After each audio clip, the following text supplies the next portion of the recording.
Hello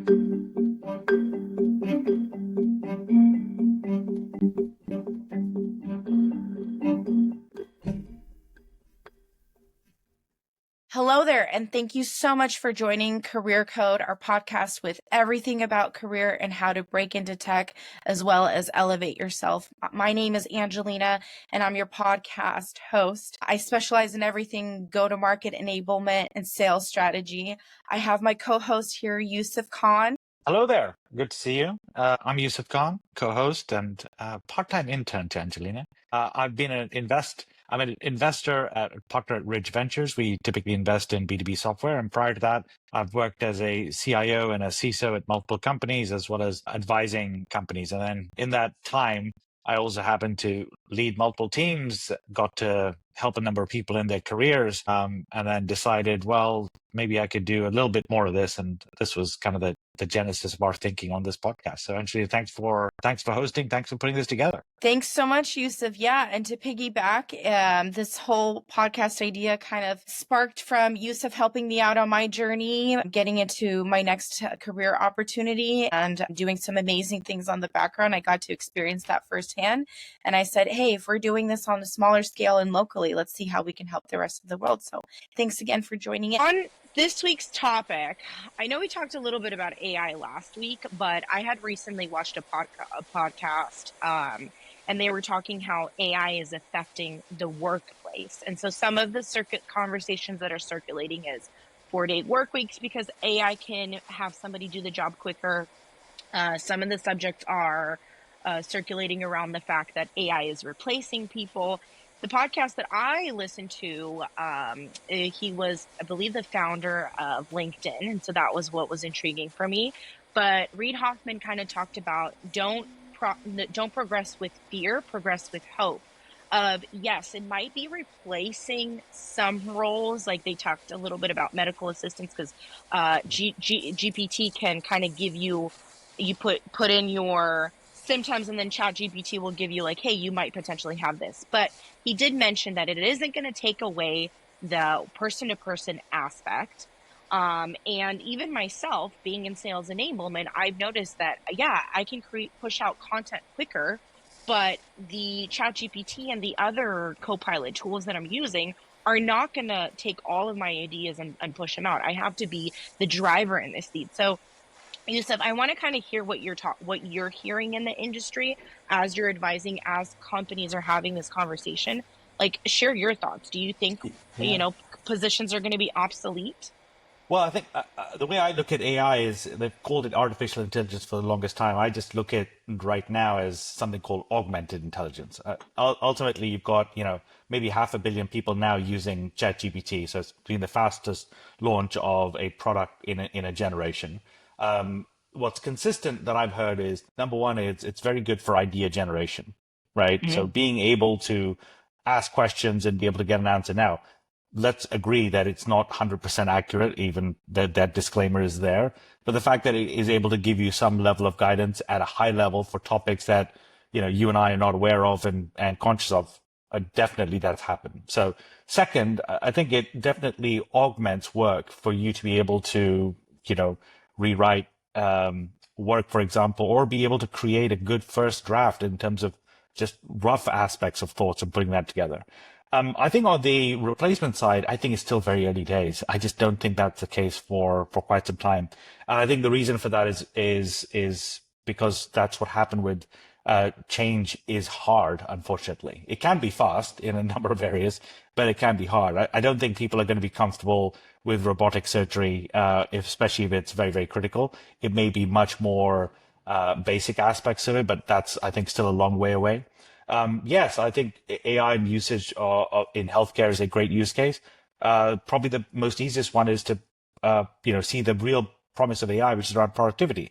So transcription of notes, for example, and medical notes is a really cumbersome process for so many physicians. Being able to try and accelerate that would be fantastic. It frees up time and be able to do that. So I see these changes happening and impact happening on the productivity across every sector. We'll look forward to hearing more on what it does for enterprise software, especially enterprise go-to-market functions like sales enablement and others. But I still think the missing piece to it is end-to-end complete workflow. So, for example, we've seen this huge emergence and uptake of code generation tools like Windsurf and Cursor, etc. But you still need to then deploy that code, manage it, be able to correct it over time. Can it accelerate generation of it? Yes. Will it get better over time? Yes.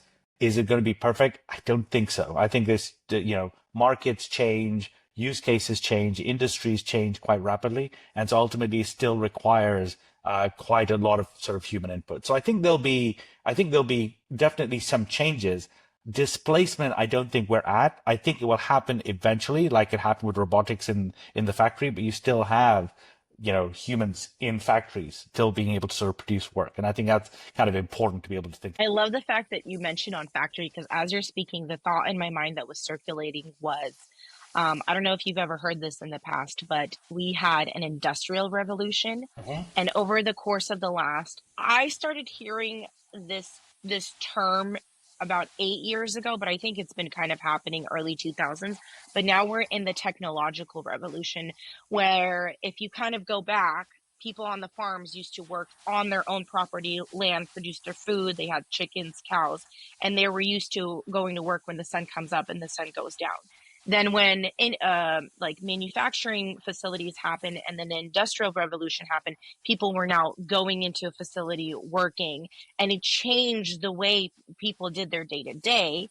And I think the pandemic is a great example of, I've heard topics of during the pandemic, we entered in a different dimension, and it's not really area of my focus or I'm familiar with, but I've heard these terms.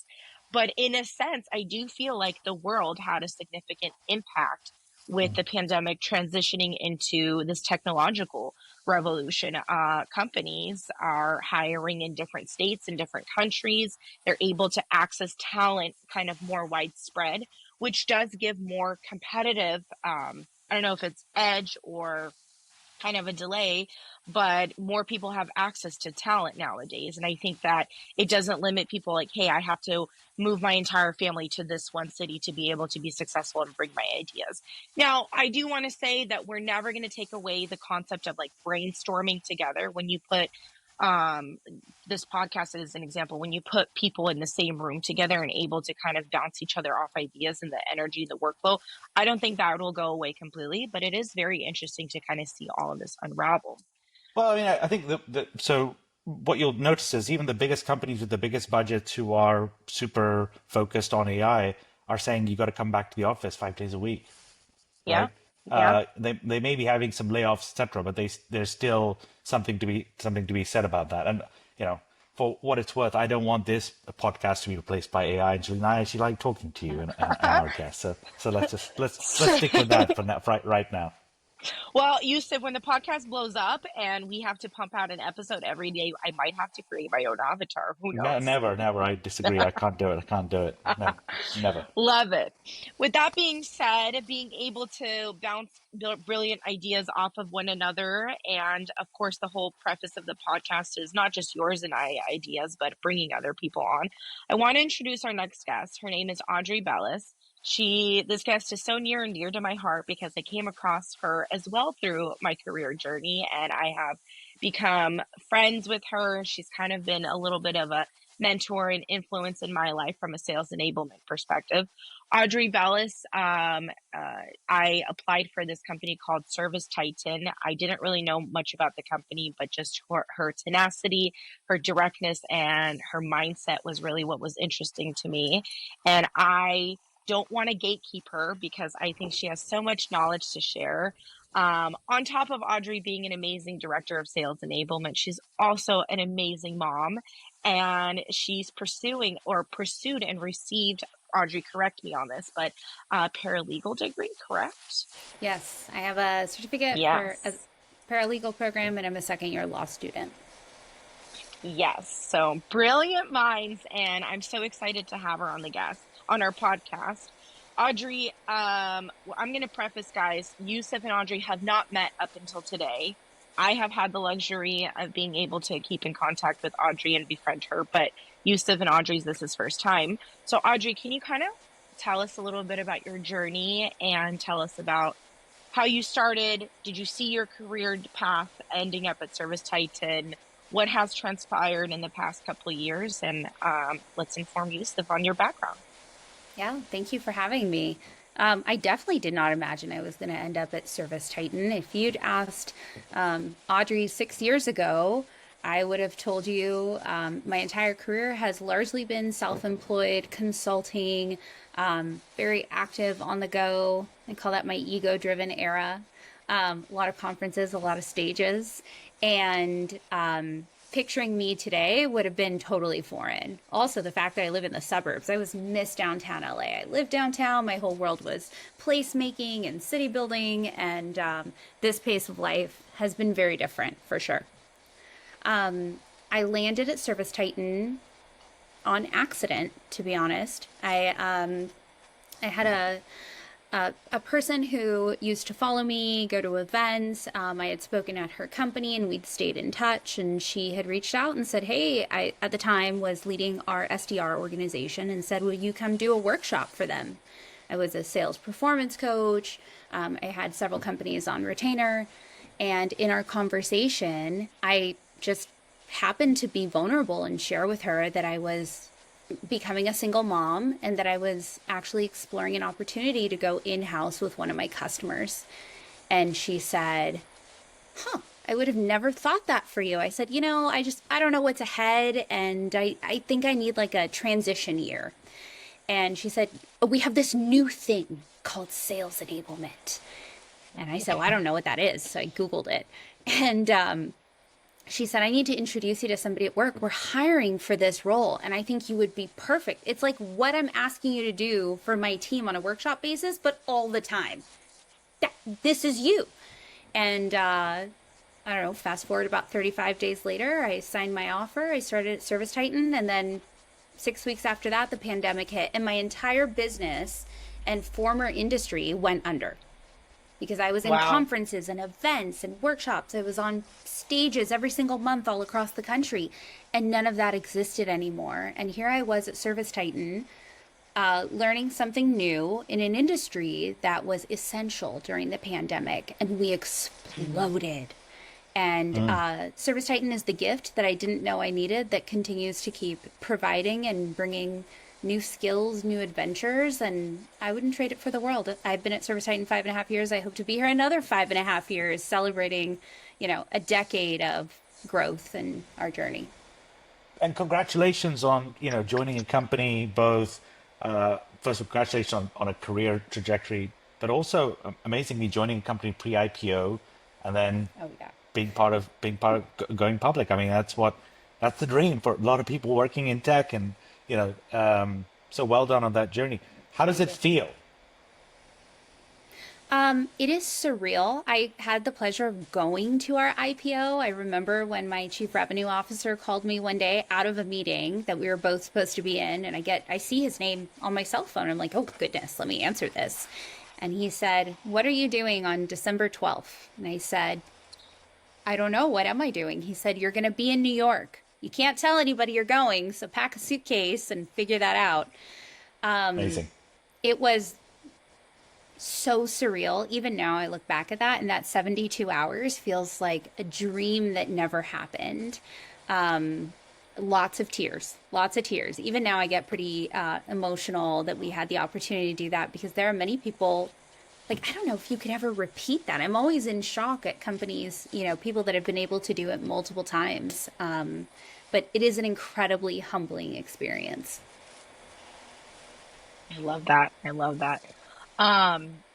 Okay, Yousuf, do you have any thoughts, or Audrey, before I jump into our interview questions? Yeah, I've got one question. Look, the enablement function is underappreciated from my standpoint in companies. I think it requires more credit. If you think about, now companies are more remote. If you think about the fact that definitely much more competition out there, what are one or two lessons that you've learned that if you were going to put the Audrey playbook to work, there are one or two things that you would absolutely not do, perhaps, and say, yeah, I tried this, and this is my advice to enablement leaders. And things that you say, that's part of my playbook, I always do. Things I wouldn't do is stop at the training. I'm interviewing right now. I have 3 roles open, and one of the questions I ask everybody, Angelina will remember this, is how do you measure enablement? How do you measure and tie the fact that you've trained somebody to their close rate, to their time to productivity? How do you anchor that to KPIs?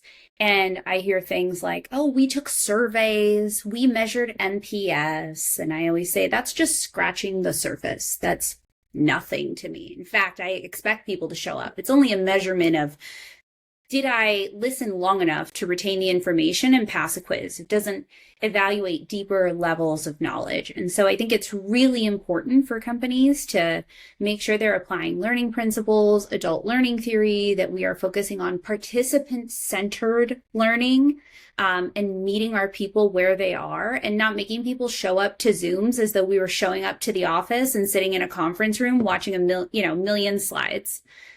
We've done that. That was not effective. Things that I do think are impactful is having the ability to run your enablement org similar to your ops organization. You need to be able to measure the impact. We need to measure the adoption of our reps applying what they have learned. Can we see that in the change management in their behaviors? I heard you guys talking about AI. We deploy that. We deploy call listening. We listen to how reps are performing. What is the percentage of the adoption of the talk tracks? How have they made it their own? How have they iterated? How does that tie to their cycle time, their close rate, their ARPUs? All of those things are critically important, not because we want to grade our ICs, but because we want to have global diagnostics on how are we doing and what do we need to do to narrow in and improve. So I always recommend treating your team a little bit more like an ops team. Like, you need to have that ops background. It's really helpful. Yeah. The other thing I tell people is enablement is a function and overlap of strategy and execution. And it's not enough to just deploy training because your stakeholder is asked. You can't just throw mud on the wall. It's super ineffective. But really understanding how your AOP was designed. What are the levers that were pulled to come up with those numbers? At what point should you be planning ahead and deploying those things against the AOP so you can actually execute? And really treating the role more like a chief of staff. That's what we do. I tell my team, you are the chief of staff for your function in partnership with your ops partner, your stakeholder, a lot of times your PMM partner, right? Product marketing, really critical in how we're bringing, especially for a SaaS company where we're releasing things all the time that we need to bring to market. And if we are not operating in that way, we are set up to fail, because you can't do this on your own in a silo, and you will not have stakeholders reinforcing what you're bringing to the table if it was not mutually informed on a shared roadmap. I love that. Thank you for sharing. You kind of mentioned something of kind of like running like an ops business. I think with sales, I'm sure a lot of salespeople have heard this in the past. It's run your business like it's your own company, and you'll be the most successful, right? And running a company is, like you said, you have different stakeholders. You have to manage multiple things circulating. So I'm happy that you're saying this, because sometimes I think the basics are really important, and then as tech evolves, people evolve, we kind of veer off of the basics. But you just have to kind of evolve with the basics, but having a true foundation of like running your business and managing your business and staying on top of it, super beneficial. Audrey, let's get into the interview portion of our podcast. So I have a couple of questions for you. I'm glad that you answered kind of, during your interview process, what you do and one of the questions that you asked. So that was going to be one of my questions. So we'll move on to the next. Question 1, you've progressed through multiple enablement positions at ServiceTitan. From a manager's perspective, what differentiates employees who advance quickly in tech from those who plateau? So I'm going to answer this in two parts. One, I saw recently, if anybody follows Myleik Teal on Instagram, I think Myleik is incredible. She built Curlbox and sold it. She has a workshop series called My Taught You. Incredible human. She recently posted something that really resonated with me in the sense that, and I'm paraphrasing here, but it was, people don't hire you to do the job that you are fulfilling in the job description. They're hiring you for the skill set that you have to do anything that comes your way in that job. And where I find that people plateau is when they take the attitude of, that's not my scope. That's not my area. That's someone else's job. I shouldn't have to do that. They don't embody ServiceTitan. We have some sales principles like we sweep the sheds. There is no job too big or too small or beneath me. I absolutely support calls. I create the decks. You know, if we need an extra set of hands, we jump in. And so I think I often, when I see people plateau and they say, oh, I can't grow anymore. And I see this in the interview process when they come to me and I say, what are you looking for in your next role? And they say, oh, I want to grow. This is where I'll bring you the second part. Why aren't you growing now in the role that you have? Because you wanting to be director of sales enablement in the future, you're not going to behave like a director when you get that title. You need to embody that today. You are a director today. Like I, Audrey, director of sales enablement, was behaving Audrey director years ago.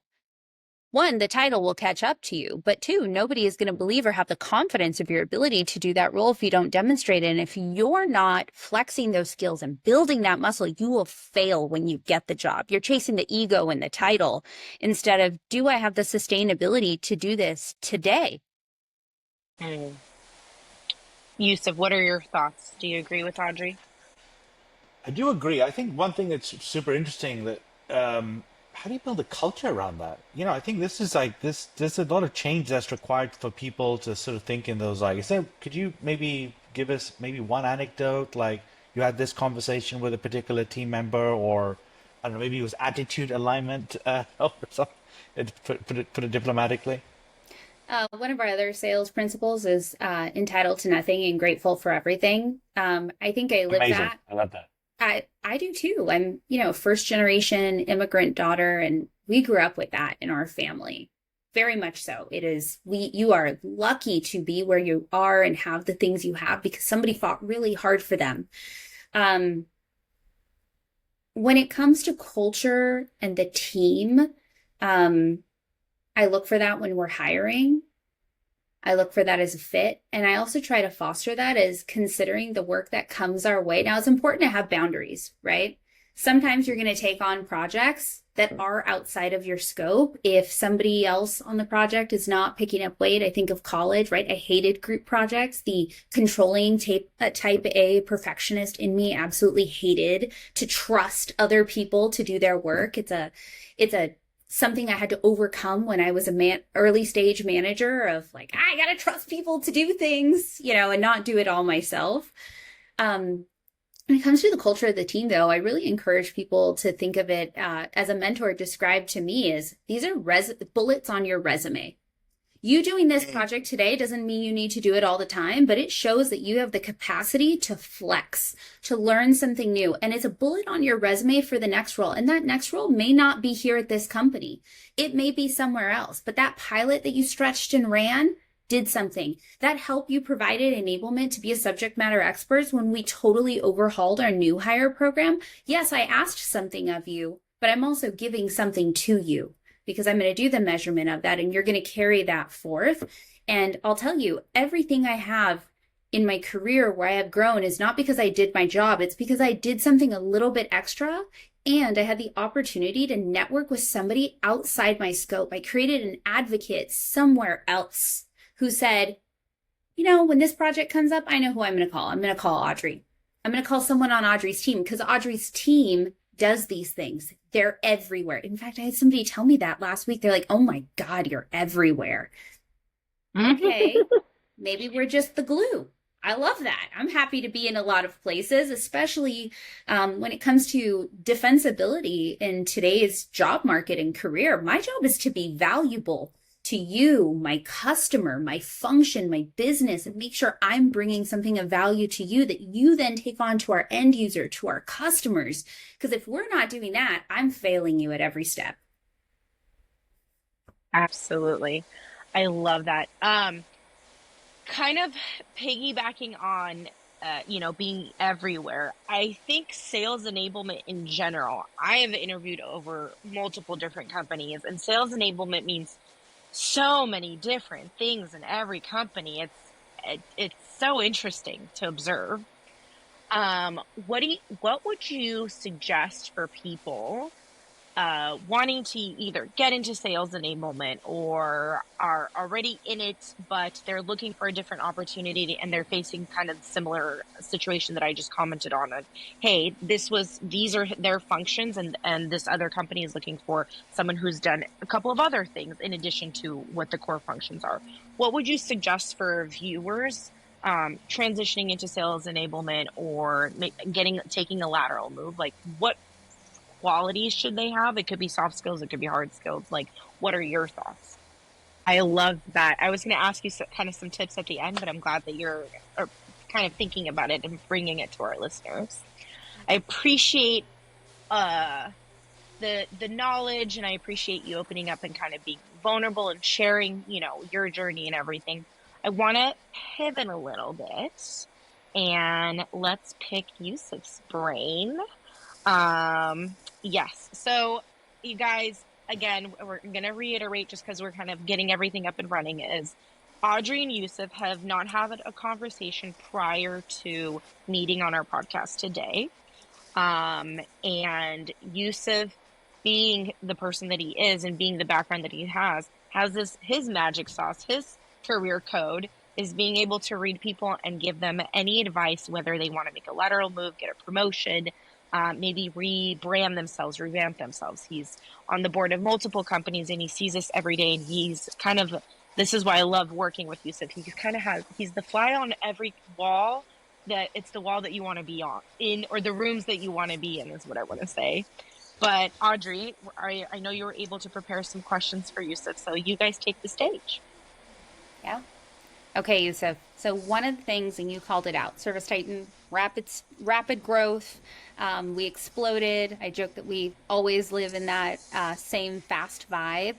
I'd love to know what advice you have for other people that are navigating rapid, high growth companies where it just feels like you're on the rocket ship that never slows down.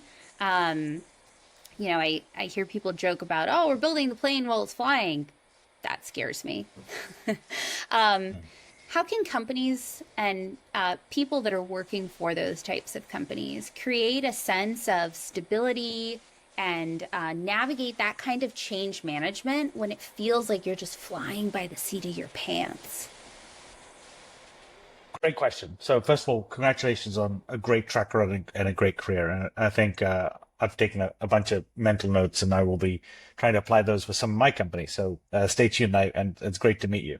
So great question. I think ultimately, and I've been in fast growth companies. Pure Storage was probably the fastest growing systems company on record. It was founded in, I think, 2008, 2009, went public in 2015 after only 7 years. That doesn't really happen anymore.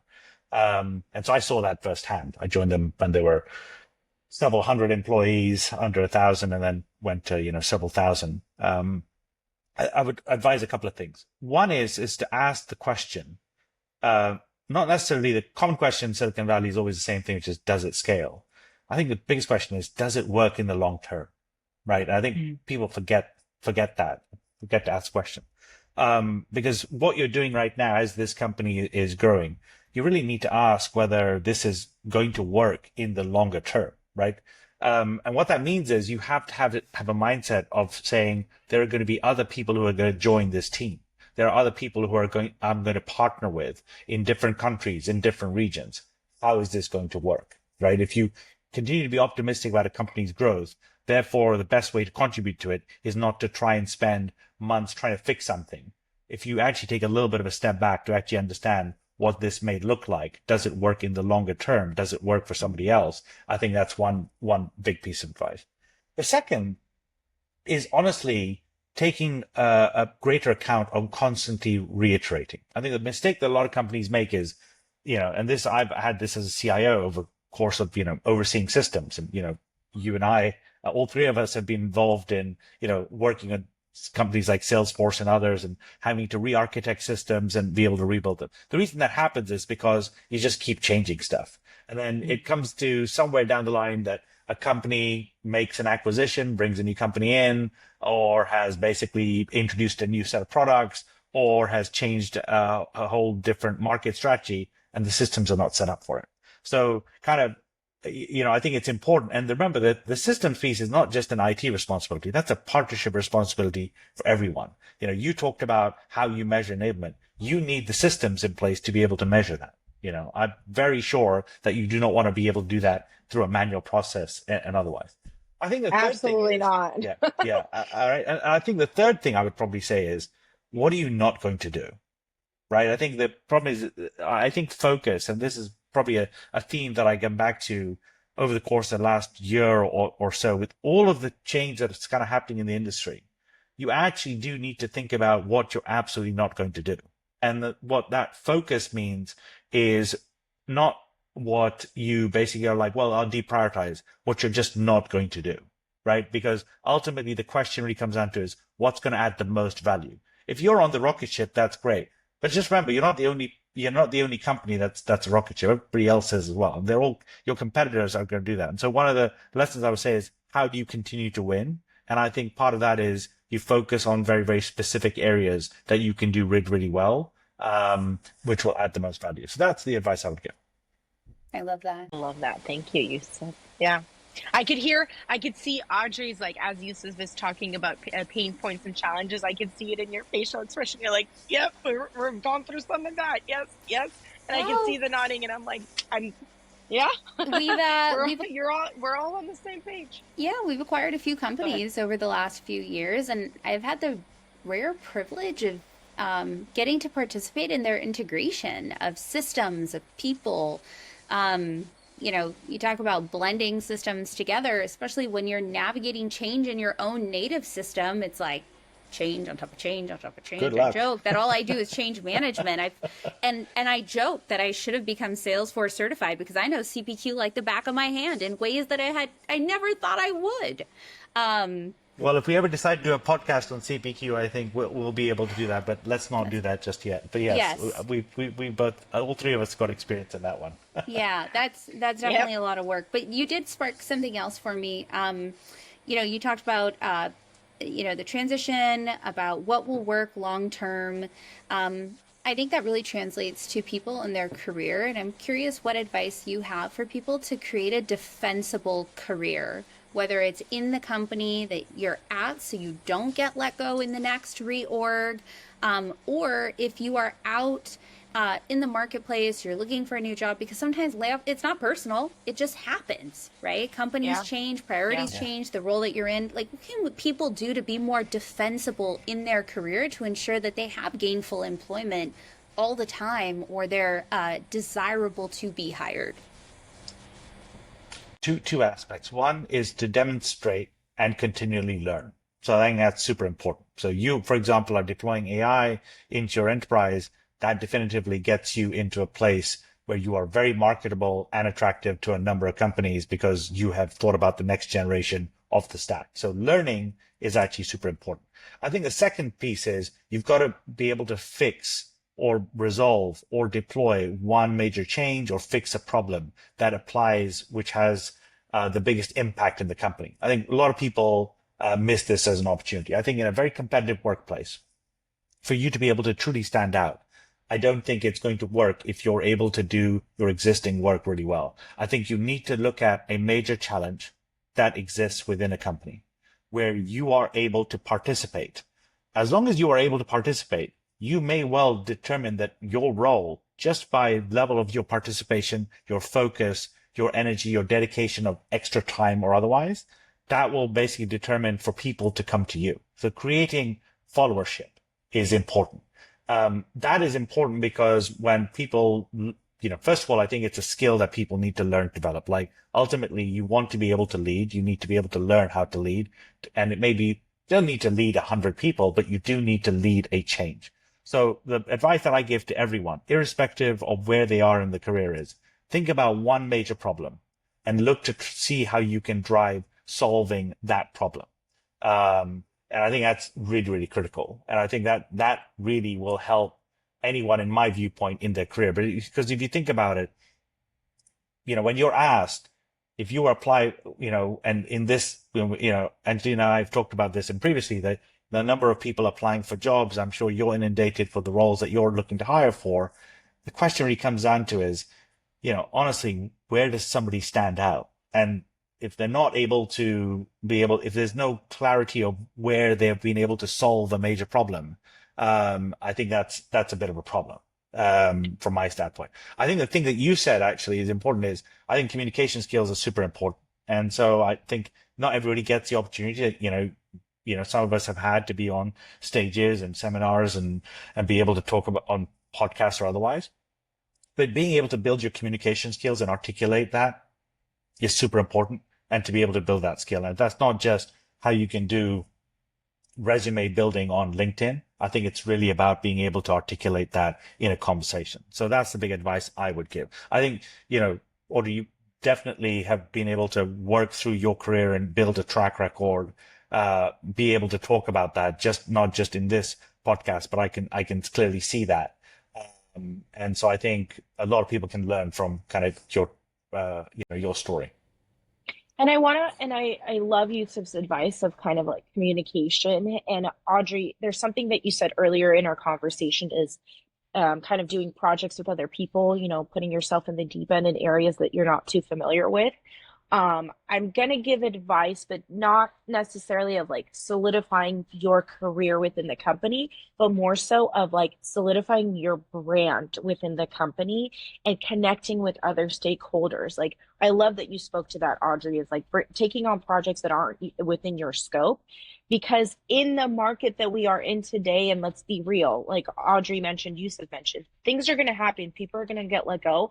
And I think within our function, we get so busy on like doing the job, we forget that what if something does happen, whether you have a family matter that needs you to take a step back or pull away from work, or for example, you plateau in your career and you're like, what's next? Like, where else, what areas do I want to grow?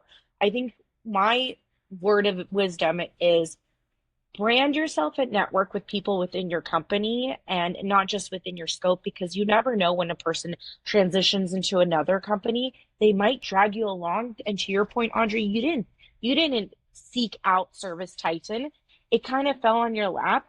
And you've said this before, right? Networking. We were kind of talking more about networking and looking for work, but every success I've had in my life was being curious and having conversations with others. And then people go, you know what? I want this person along in this journey of my career, or like this path, right? And then they'll drag you without you even asking for it. And I think that a lot of people lose sight of that. Is as much as you are a part of the company, Audrey, Yousuf, Angelina is a brand internally, and you want people to be able to recognize that brand. And when projects are coming up, maybe it's fractional, maybe it's full-time, whatever the circumstances, you want to be top of mind without being salesy and pushy. And I think that advice goes in so many other aspects of our careers and on our daily life. But that was just kind of the thing that was circulating in my mind as Yousuf was speaking and giving advice. Love it. Audrey, one more question? Mm-hmm. Do you have? I think those are the big ones. I mean, I love where we took that. I share the same experience that you do, Angelina, as, I look at everything I have today, and it's because someone thought of me along the way or brought me into an opportunity, and I had a willingness and an openness to doing that. And Yousuf, I'll finish with this question for you, and I'll medium story get myself there. You talked about when people make lateral moves, and I think people look down upon that, and I really don't. I think that there is no such thing as a lateral move. It's just a move of new opportunities.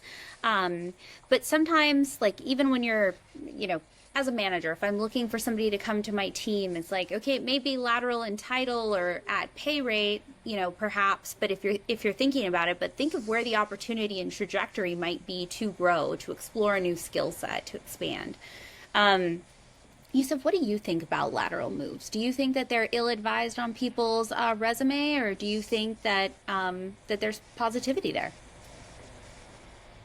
I actually think it depends very much on the person and what they're striving for. And I think sometimes people miss that. So first and foremost, when you're making a decision about any career, lateral move upward or downward, I actually think you need to take more time. I think people have made a lot of mistakes by being able to either run away from something versus running towards something. I think you should always run towards something versus running away from something. And sometimes people have made lateral moves because they're running away from a toxic work situation. Everyone's situation is very, very different. I think that there's a more fundamental aspect to it, which I think everybody should ask, which is, how am I going to do the best work of my career? Right. And if that's a lateral move, like, some of the best, sometimes some of the best players perform after they get traded. That's the harsh reality of it. Like you think about this, right? You'll be like, well, we went to this team and, clearly didn't do very, very well. And, turns out they got traded and they were just with the right team and the right coach and the right environment. And all of a sudden they just performed. I think that's a large part of my career. I think I've learned that where I was in a job and I was like doing okay. I think that's doing okay is absolutely fine as well. But I don't think I was doing the best work of my career. I don't think I was pushing myself. It definitely wasn't growing. And so, yes, I think I made a lateral move as well, but, that turned out to be the best decision because over several years, I then, rose up through the ranks and people saw that. So I'm okay with people doing lateral moves. I think the important thing is you do that with the perspective of saying, I know I'm just going to crush this. I know I'm going to do the best work of my career and I want to basically be in that place. So and look, everybody's objectives are very, very different. I've been a CIO of several companies. There's a lot of my peers who were very capable of being CIOs, but they chose not to because there are aspects of the job that they just don't want to basically have. And that's totally fine as well. There's no judgment attached to that. So I think that's important, but I would go with the core thing, which is, if you're going to make a move, any move, lateral otherwise, do it with the objective, say, this is going to be a place where I'm going to do the best work of my career. I love that. So much knowledge here on today's show. I hope so. So Audrey, as we close out, any final thoughts? Because I do want to ask a little call to action for you, but do you have any final thoughts? I have I'm going to share a question, yet another question I like to use in my interviews. I always ask people, what book or philosophy best describes you? It's going to tell me your rituals, your habits. If I read this book, I know who you are. I see it in the workplace. It's your essence. I ask this of everybody. One, I'm always curious, and it usually stumps people, or I can see who's not the reader, and I tell them, you use a TED Talk or something different. Mine is Atomic Habits, James Clear. And one of my favorite, because one, I'm very ritualistic in my work. I believe my habits speak to my integrity and who I am, and I'm very much a show me kind of person. Don't tell me. I don't want to hear the words. I want to see the actions. That's my love language. But he has a line in there, and I'll paraphrase, but it reminds me a lot of enablement, and it reminds me a lot of what I think job seekers can relate to, in that we don't rise to the level of our goals. We fall to the level of our systems. Same with companies, right? We all have big goals. How are we set up to achieve them, and are we able to do them? And it's not the big things, it's the little things done consistently every day, right? The transition into enablement was, I was already doing coaching. I was already doing new hire training. I was already doing sales performance analytics. And all those things together set me up because I had a foundation in the habit of being able to do that. And so I think being able to have something that you can point to and define and say, if I was going to sum this up and describe myself in a nutshell, to somebody, what would that be? Having something like that ready and really knowing what that is for yourself so you can play to those strengths and understand where, if it's something that doesn't align with who you want to be, what you can do to change it. That is phenomenal advice. You never asked me that question in the interview. We never had the book talk, but I love it. It may have been added since then, but I'm it. pretty aggressive with it now, and it's I've heard some incredibly interesting ones, and it's fun when you see people that also read books that you've learned. But I've also learned one. In fact, we have a leader at our company who, when I asked her the question, she said multipliers. I've never heard of this book. So I went and read it, Liz Weissman, and it became the theme of our sales kickoff. And one of the big areas of investment for enablement this year is supercharging our leaders. That book changed my life in the last, year and a half, because again, somebody introduced that, the curiosity of, instead of looking at what do I bring to the table, but what can I learn from you today in every interaction? I love that. And this isn't kind of like a work advice, but our day-to-days are so busy with so many things. And I think people say, I don't have enough time to read. I don't have enough time to listen to a podcast. And speaking of atomic habits, is you become the habits that you create. One of the things the changes that I've made in my life and has had an impact is when I'm working out, I don't listen to music anymore. I listen to a book or a podcast. There's a science between the dopamine and the endorphins going through your body. I pay so much more attention to the book as I'm working out, and the information absorbs so much better. So this is just kind of my tip and trick of like, if we really don't have time, you're a mom, you're a single mom with your child, you'd help take care of your parents. Yousuf has 2 kids, I believe, multiple, right? I don't have any children, but my boyfriend is like my main child in my life. So it's just a matter of like fitting in those times. And I urge everyone to try this, Atomic Habits. I love that book. Compound Effect, you were talking about the little changes on a daily basis. But yeah, try to incorporate listening and working out or going for a walk. And then you might find that extra 20, 30 minutes in your day. And you don't know where the flow is going to go. Yousuf, do you have any final thoughts before we close out? No, this has been great, super insightful. I'm an avid reader, so I've got Atomic Habits on my list, and that's a good push for me. So thanks, Audrey. Really, really good to connect with you. Likewise. Love it. And again, both of you, thank you so much for taking the time. Audrey, it was just a pleasure having you. The reason I wanted to have you, Audrey, is we have such great conversations, and I can paraphrase from your thoughts to other people, but I just wanted to bring the source that inspires me in a lot of things in enablement, as well as life too, right? Not just enablement conversations, but I just wanted to bring the source to our listeners. And if there's any questions that you guys have, please feel free to bug Yousuf and I and Audrey as well. Reach out and say, hey, we listened to the podcast. We want to ask you some questions. We are all open. This is the reason we bring this podcast to the world, is to be able to have a resource. I think with the interview journey, there's a lot of information out there, but I wanted to hone in more on like, do we have the right people giving the right advice? And that's why I wanted to kind of bring this podcast to mind and bug Yousuf and Audrey. Audrey, final thoughts, suggestions, feel free to share anything you want with the audience. I think pay it forward.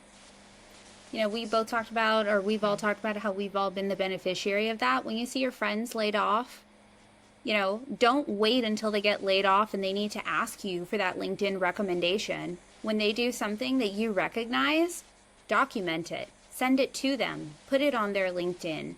Be proactive when you see opportunities that say, I saw this and I thought of you. I don't know if you're looking for a move, but this reminded me of you. Sharing the opportunity, let somebody else walk through those doors if that's what they want, but being proactive and paying something forward, I think, is the biggest gift. That said, I have 3 roles open that I'm hiring for in the Toronto, Canada area. They are remote. I'll share the links with you. If you or somebody is interested, we've got roles open. And we're hiring for many positions at ServiceTitan. And I see many peers who are hiring managers, hiring across the board. And I think it's really important. We owe an obligation to amplify that and be matchmakers in connecting people who are looking for work or a new opportunity. As you said, Yousuf, who do you know that is running towards somebody? And how can you help open the door so that they can run through it? Totally. Fantastic. I love it. Thank you again, everybody. And I hope you have a phenomenal week ahead of you and run towards something. Don't run into anything. I love it and have a great rest of your day. Thank you.